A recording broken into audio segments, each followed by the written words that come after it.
Hello and welcome back to lesson 3, where we're going to continue from what we've learned from lesson 1 and 2, which I highly recommend you go back and watch. Now we're going to start with how we bring in a picture, so this is a photograph or any other kind of image, into our design file. There's a couple of ways we can do this. The first one is with using the place tool. So over here on the side you'll find there's a little image, which is the place image tool. If we click on that, we then have an option of selecting our image, and then wherever we place on the page will be the corner of where it gets planted. So there it is. In fact, in this case it's from the center. So that's one way we can do it. The alternative is if we have a dual screen scenario, or we have another window open elsewhere, we can simply click on the image and then just drag it into our scene and then release it. And that's the second way we can bring an image in. Now in the last episode we were looking at how we draw lines and shapes. So let's take a scenario where we're actually having to create a logo. Now with this eye image, in fact, if I just make it a little bit bigger for us and just center it to the screen, so now alignment tools, we have a couple of ways we can do this. The first one, which I probably recommend is the best, is possibly to use the pen tool.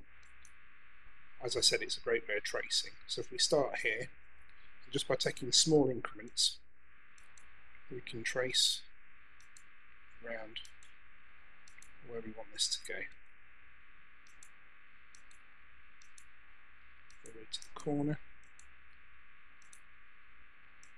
And the idea really is to catch every point that there's a sort of turn, if you want it to be pretty accurate, and then back to the start to conclude it.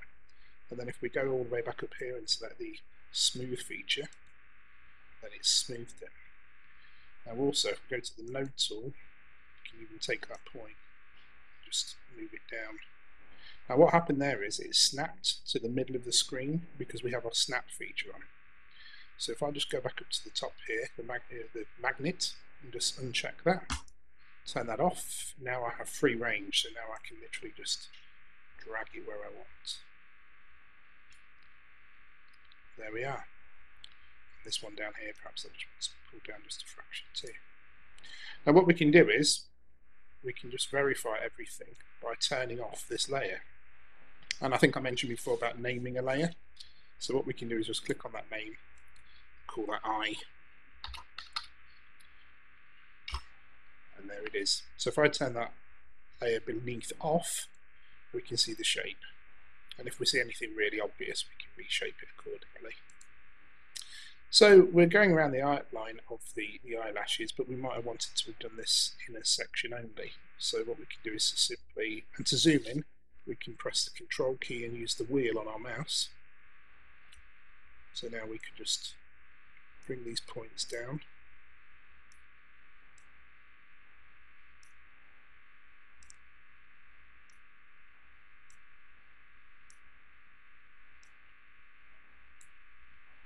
Just like that. And also you see the little handlebar that comes on this side here. This allows us to change. You can see if we take it to the extreme, we can rebend and reshape. So that's very good to kind of get the curvature exactly how you want it. So let's go with that. Now the other thing is it's obviously very faint. We're even struggling to watch it yourself. So if we go back up to the stroke in our right hand panel, we can now increase this. It's quite extreme, but at least we can see it. So let's just go to there for now.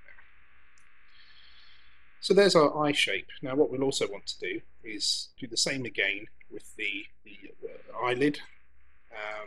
So I'll just pause that for a second. I'll quickly do that for us. So there we are, and I've just applied a bit of smoothing to it. And again, we need to click on our move tool, and we can move it around if we want to. If we didn't want to do that, Control Z to undo. And there we are. Now it's not perfect, but again, it's not supposed to be for what we're doing currently. So what we can also do at this point is actually look at how would we do the eye itself. Well, the obvious thing is possibly to use the circular tool by using the ellipse, and we draw a circle. And if you recall, I said if we press and hold down the shift, we can get a perfect circle. Now let's just make sure we are back on that first of all. Make sure nothing's selected. Then we'll go back to our ellipse tool, and we're going to draw that circle. If I press the shift button, we'll lock it into what we want, and we'll just get it to the approximate size first of all. Just move that to where we want it, and that's pretty well okay. Now we notice it's got a white centre at the moment, so clearly we're going to want to make that translucent. So if we go up to our colour swatches over here, this is on the right side panel, and we can see that the main fill is white, so we want to make sure we're on the main fill and not the border or stroke, and then select the clear, and there we are. Now we can see that obviously this circle is going up beyond, but we won't worry about that for the moment. Now next thing we can do is actually duplicate that same layer. So if I simply copy it by pressing Ctrl C for copy, and then just click off for a second, and then Ctrl V to paste, we now have our copy. And if I take the corner point and basically press the shift key at the same time, I can reduce that to about approximately the same size. If we want to just increase it, there we are, and then just put that where we want it. Of course this we would want to be black. So there we are, that's created that. Now for the eye, we obviously do have colour in our eye. Let's just take the layer off for a second so we can see what we've drawn. That's what we've drawn. It's not accurate, but we're not caring about accuracy at this point, just for the practice. We can take this colour for this inner, or the outer eye, not the pupil but the iris. So what we can do is, up here we have a dropper tool for taking a sample. If we click and hold our left button, we get this, and what it will do is sample anywhere. I can sample that blue if I choose to, or I can sample the colour off here. But what we're going to do is we want to sample the colour from the eye, and what we're seeing is sort of greyish green colour really. So let's just take a sample of that from there. Now that's what the colour is, it's a light brown. If I'm happy with that colour, I just simply double click, and there it is. Now you see what's happened is it's done it onto the pupil because that's what we had selected. So I'll just undo that, Ctrl Z, click on the actual eye itself, so we've got that selected, and then we can click on our colour. And that's how we've coloured it. So always make sure we're actually on the layer that we want to change. Now of course the other problem is that this layer may have appeared on top of that one. For example, it could have looked like that when we clicked on it. So remember, if that's the case, we just simply need to move that layer back down beneath the pupil. And again, let's just turn it off and on. There we are.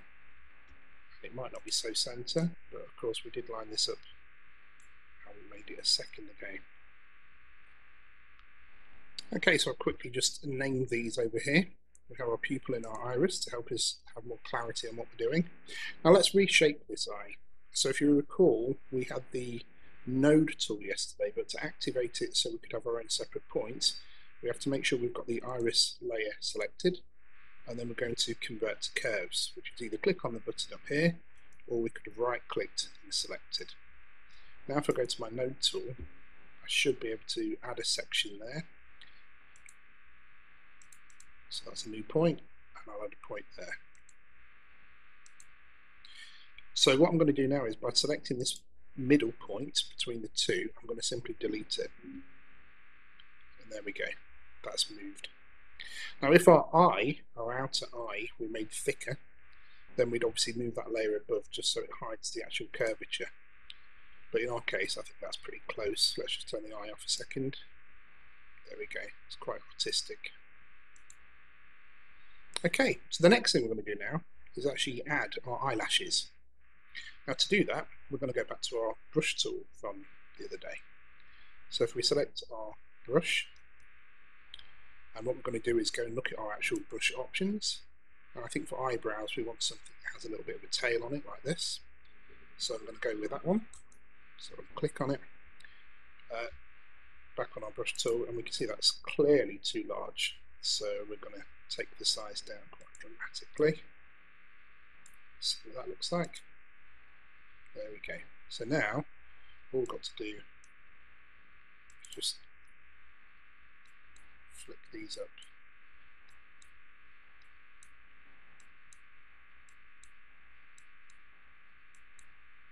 Of course, this is an artistic representation, so it doesn't have to be accurate. So let's just take this forward. Okay, so there we are. I've added a few more just for representation. Now what you'll see is for every stroke it's added a curve here on the side. Now if we scroll down, that's quite a lot of different strokes, and it's clearly taking up all of our layers.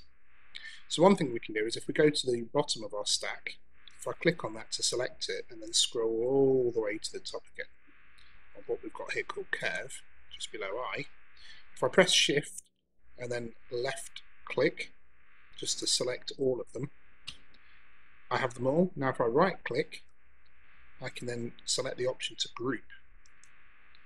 Now I've grouped that, they're all now in this group called, well, it's called group.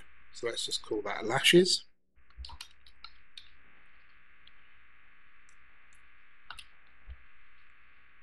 Now if I click on this little arrow, I can access them, they're all in that group. And of course I can turn the whole group on and off. So let's just look at that with the eye. On. There we are. Now the other thing we can do is, again, be more artistic. We just switch them back on. It is a group, so as a group we can move that group. So if I click back onto my move tool, as a group I can move it. So if it wasn't quite as accurate as we want it, I can now move it almost into position. In fact, I can even stretch it if I want, just to make sure the outer ones meet. There we go, that's looking better. So the other thing we can do is, we've already drawn this line here, but we can select it, and let's go back to brushes now, and let's change it. Look at that, massive, or a nice thin one. Now even though these are massive, remember this is because we're using different options on our brushes, and you can see different textures, but we're on a very large, wide, let's just choose something there that's kind of artistic.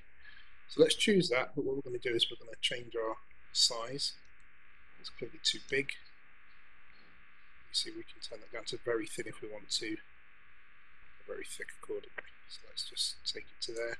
And then let's do the similar thing with the eye itself. We'll choose a different flow of brush, and then again we'll just take that down to what is good. There we go, let's create a bit of character. Probably want it a little bigger because we want to make sure the lashes are lined up. If I click back on my lashes group again, I can obviously now just reposition that so that they're all coming out. There we are. Now of course what we've got there is the iris of the eye is now too high. So let's click on the iris, and instead of just simply dragging down, let's go back to these tools up in the top corner here in the middle, the ones with the yellow. And what we're going to do is just move it back one, and then again, hey presto, that's now sitting under the eye. And then when we have all of that, we can simply highlight it all, right click again and group. Now we've got a whole new group which we can call full eye.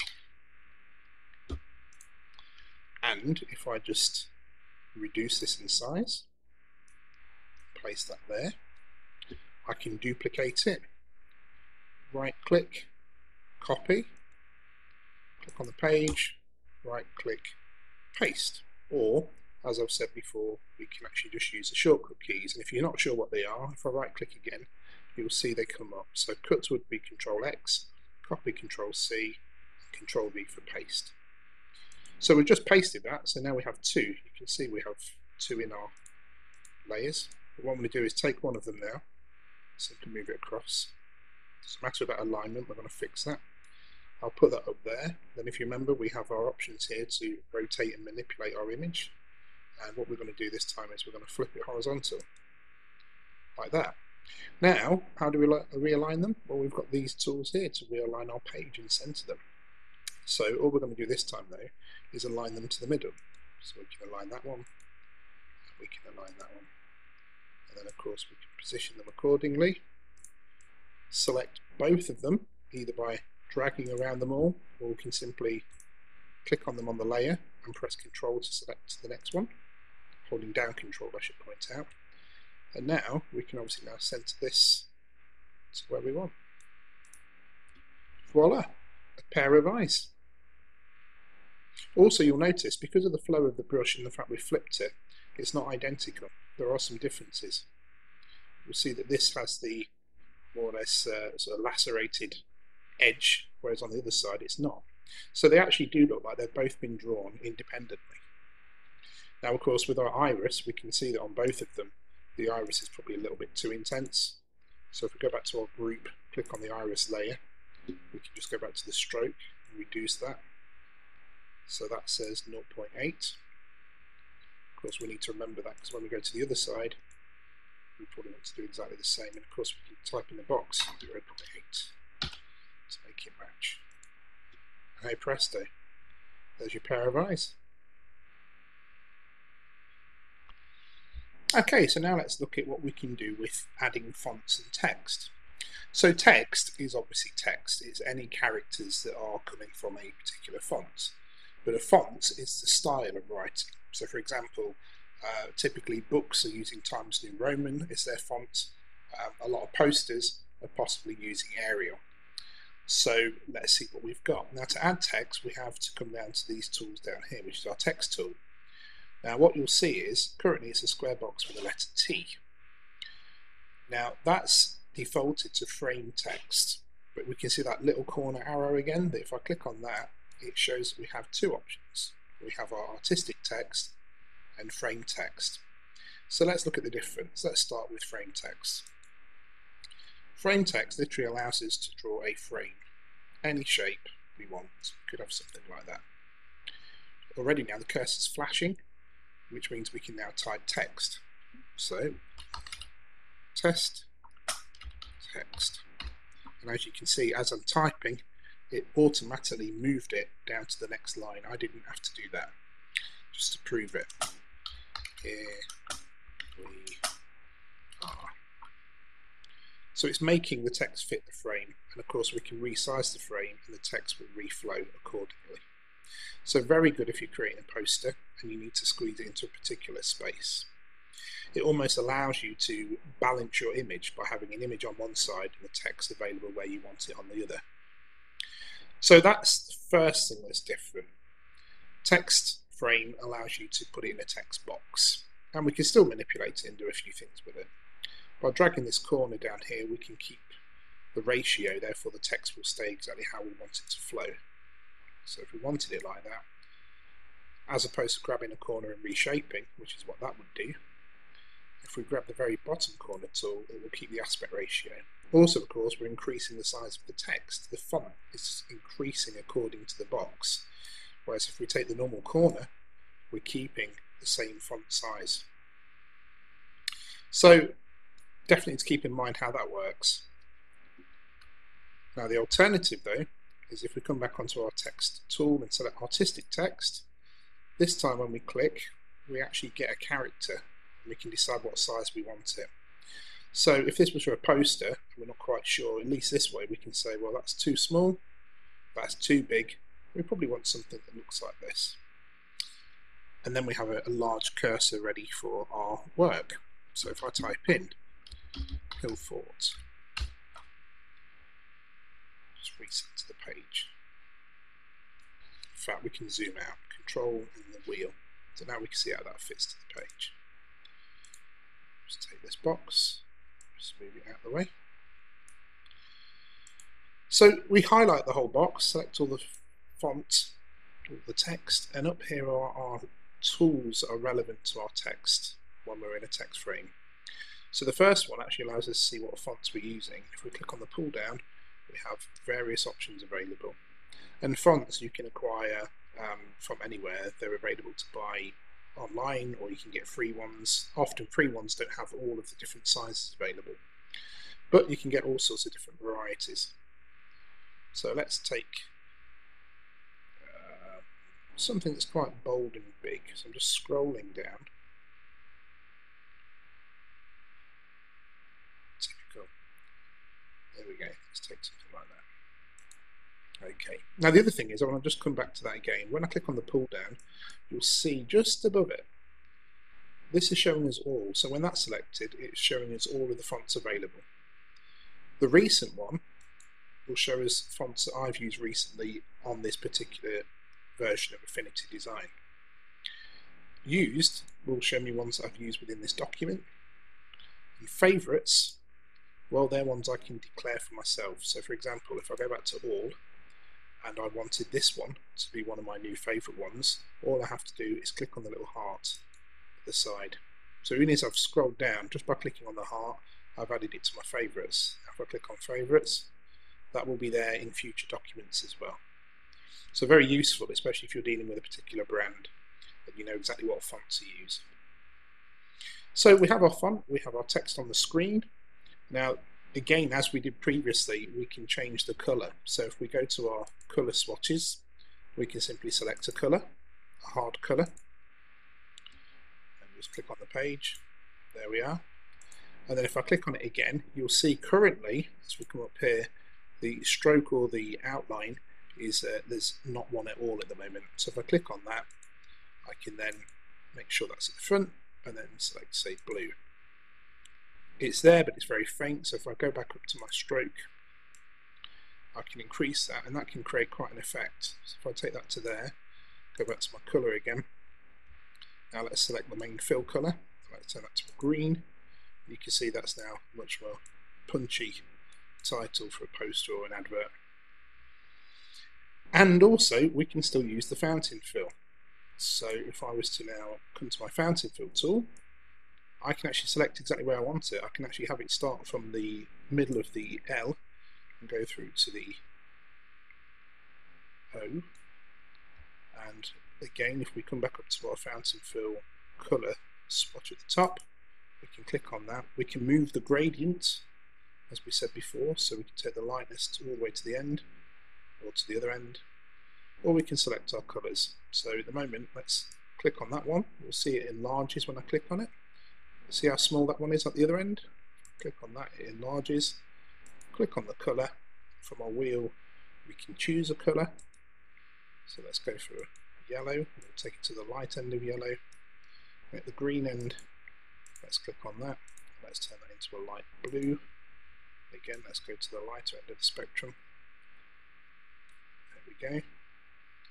And presto, we have our colours. Also, we still have the option, if we wanted, to use the little pipette selector colour. So if we click on that and drag it, we can take a sample colour from anywhere. And for example, we can take it from the yellow itself. That would now be there, and then to simply select that colour, just double click, and that would now be the new primary colour when we click on something. So that's dealing with fonts and colour.